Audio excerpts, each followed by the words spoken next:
When are game studios going to learn that if you touch Sweet Baby Inc., you're risking failure, utter failure? Like 2024 is the year of fuck you, Sweet Baby Inc. And it's been a disaster for them since the whole incident with Suicide Squad Kill the Justice League, where Cabrutus Rambo made that Steam curator list, calling them out in every single game that they've ever had hands on. You know, if they never tried to target harass Cabrutus and shut down his Steam account, they probably would have been okay. They probably would have been able to skirt by still. But no, that just caused a Streisand effect that the repercussions are still being felt to today. And right here's the newest example. Another Sweet Baby Inc. failure. Hyperlight Breaker developer lays off staff ahead of game's early access release. Ahead of the early access release. How in the bloody hell is that possible? Like, what? How big of a failure do you got to be? So, I never even heard of this game. Apparently, it was one of the projects that was on Sweet Baby Inc.'s main website where they show their clients. That has all been taken down. But Heart Machine is the developer behind this game, Hyper Light Breaker, which was worked on by Sweet Baby Inc., and it's announced it's already laying off its staff before the game releases to early access. This was a report from James Batchelor at Games Industry, who revealed the company dismissed a portion. You have to like that word, right? A portion of its workforce, although it's unclear which departments this has affected. The company's community manager, Yiyi Zhang, claimed that the layoffs will not affect Hyper Light Breaker's release, which that's interesting enough.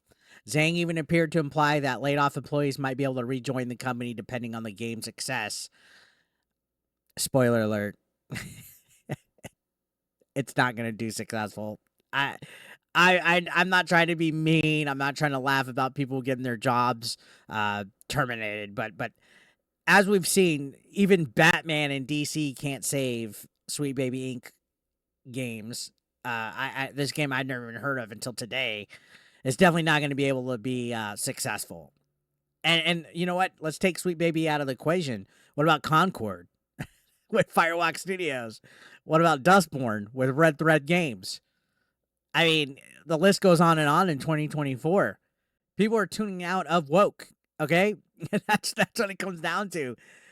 So Zhang said, in fact, a strong and timely launch will rekindle opportunities for those affected as we look to evolve and grow the game throughout early access. Basically, what this comes down to is they spent most of their money hiring Sweet Baby Inc. That's what it comes down to, because Sweet Baby Inc.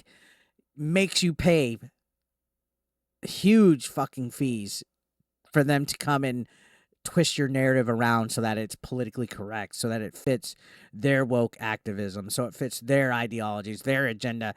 All these companies are literally wasting money paying Sweet Baby Inc. to be involved, because Kim Belair doesn't do jack and shit except Mega Games failure amendment. Now, going on, this article says Hyper Light Breaker was one of the games that Embracer Group retained after it sold off Gearbox to Take-Two Interactive Software Inc. back at the end of March. The game had also been added to the Sweet Baby Inc. detected Steam Curator group, given Sweet Baby Inc. revealed it had worked on the game in regards to world building, story structure, and character development. And you know what's funny? For all these woke activists that are journos like Mercante, where they say Sweet Baby doesn't do exactly what I think they do, that sounds like they're doing a lot to the game development. I've heard people say, well, they don't make the games. They don't make the game. No, if you're working and making changes to world building, story structure, and character development, you're involved heavily in the development of the game. So these are announced projects that were on Sweet Baby Inc.'s website. This is no longer there last time I checked. They revamped everything. They hid everything because a lot of these developers are just getting failure after failure. I think to the point where nobody wants to publicly announce that they're involved with Sweet Baby Inc. anymore. In fact, there was a rumor going around that they're just going to keep quiet about it. They're not going to mention anything about DEI, even if it's in the game, which is a bold move. I've played a good chunk of these games, like Alan Wake 2, God of War Ragnarok, Sable, Spider-Man 2. Yeah, I mean, Spider-Man 2 was all right, give or take a couple of cringe things that were in the game. God of War Ragnarok was all right as well. But, you know, a lot of these games I've never even heard of, and a lot of them are colossal failures, like Suicide Squad, which is now $5 on sale in the Epic Games store. You couldn't pay me to pay that. But that's the one that essentially kicked off what is Gamergate 2, right? Because everybody got triggered over Cabrutus's Steam curator list and everybody knocking the game, and Kim Belair had sand in her vagina, and then Chris Kindred came out, and one thing led to another. Listen Mercante wrote an article defending them that was pretty fucking cringe, and now we're where we're at. We are where we're at with this whole situation. So here's some interesting facts about Hyper Light Breaker. I want to say Hyper Light Drifter because that's an actual game. Is expected to go into release early access on Steam sometime in 2025, so sometime. Alex Preston, the founder and creative director at Heart Machine, shared in a post to Steam in August. After much evaluation and many conversations with our publisher, Arc Games, we decided that we need just a little more time to get the gameplay experience polished to our standards. Therefore, we're now looking at an early access launch date of very early next year. We don't want to ship a project, even in early access, that we're not satisfied with on a number of fronts, especially in the current state of the industry. We need to put a good foot forward as we can, which this all sounds fine and dandy, good intentions. They want to put a good game out.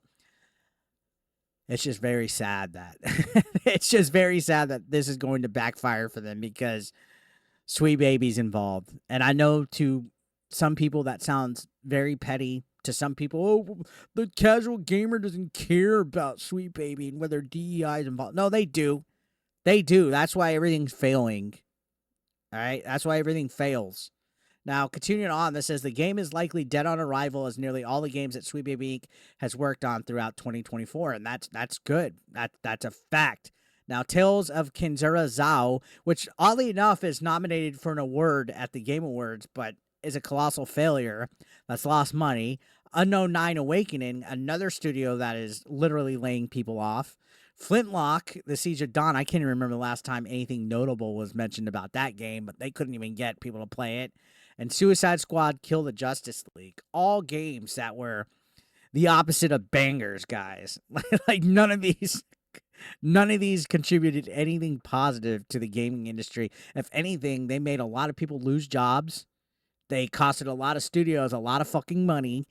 They got a lot of fucking content creators like myself fat wallets from burying the games for sure. But overall, nothing positive came out of Sweet Baby Inc.'s involvement with any of these games other than literally making people lose their jobs because of what?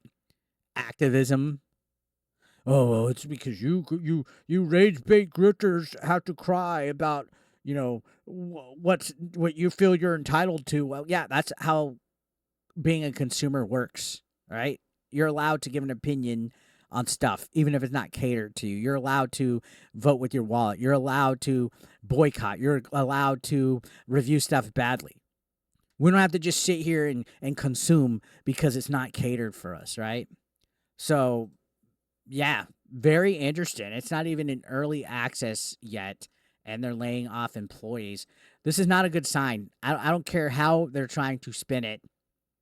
Imagine putting your work and effort into a game and everything all of a sudden just comes to an end because the studio's doomed to fail. It's almost like they're prepping, right? They're laying people off ahead of time because they're going to lose money. Like, I get it. Maybe this is a competent studio that is planning ahead, and it's well wishing to be like, oh, maybe the game will do good. But no, I'm almost willing to bet that this game's probably not even going to be able to get 100 people playing it. I'll be nice. 1,000 people playing it. We'll look on Steam database. Bet we wouldn't get 1,000 people playing it. Because even on Steam, Star Wars Outlaws by Ubisoft, a fucking Star Wars game, barely got over 1,600 players the second day after their fucking Steam launch. This game that I've never heard about, from a studio I've never heard about. No offense to any of them. I'm not trying to downplay or big league a studio. I'm sure they're all excellent people that worked hard on this video game. But people are losing their jobs. And again, it's the common denominator here.